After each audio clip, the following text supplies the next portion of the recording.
Let's talk about some common mistakes that students make when solving ratio. And what is a ratio? A ratio is a comparison of two quantities. So when solving a ratio, the first mistake that students make is never simplifying the ratio. For example, let's say you have a ratio of 60 to 28, and then after solving you get this, then you leave your answer like this. This is wrong. When solving ratio, you have to simplify. You have to simplify to a point where nothing will divide both number again. So if you check this now, you can see that 2 will go, 4 will even go. 4 will go in 60 15 times, then ratio 4 will go in 28 7 times. This is the answer. So do not make the mistake of not simplifying your ratio when solving anything that has to do with ratio. Another mistake that students make with ratio is putting the ratio in the wrong order. Look at this question. Mercy has 30 stickers. Goodness has 10. Find the ratio of Goodness stickers to Mercy's.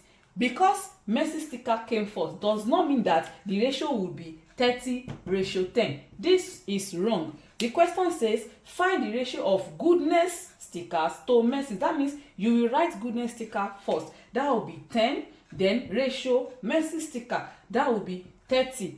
And don't forget, back to the first one I talked about, when you do this, you don't just leave your answer like this. You have to simplify it. So the ratio of Goodness sticker to Mercy sticker will be 1:3. And when you are writing your answer, don't just leave your answer like this. Write it. The ratio, you put it, the ratio, everything here, the ratio of Goodness sticker to Mercy's is, after writing all of that, is 1:3.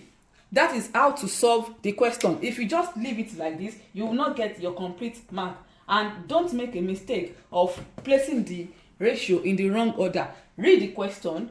The one that was mentioned first is what will come first. 1:3 is not the same thing as 3:1. So if you write 3:1 in place of 1:3, you will get a wrong answer. And if you do not simplify it also, you will get a wrong score. Do you need personalized help? Click the link in the description to message me directly.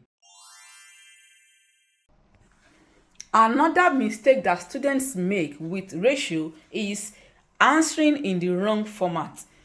Look at this question. It says the ratio of blue balls to red is 5:7. That means there are 5 blue balls and there are 7 blue balls. Find the fraction. Note it down. Find the fraction. You know what fraction looks like. Find the fraction for the number of red to the total number of balls. First, you already know the number of red. That's 7. What is the total number? That will be blue plus red. That will be 5 plus 7, and that will be 12. This is the total number. The total number, you were not asked that the ratio of red to blue, but red to the total number. So the total number will be 12. Now, you were not asked to find the ratio. If you asked to find the ratio of red to total, then it would have been 7:12. If you do this, it is a mistake because you are putting the answer in a wrong format.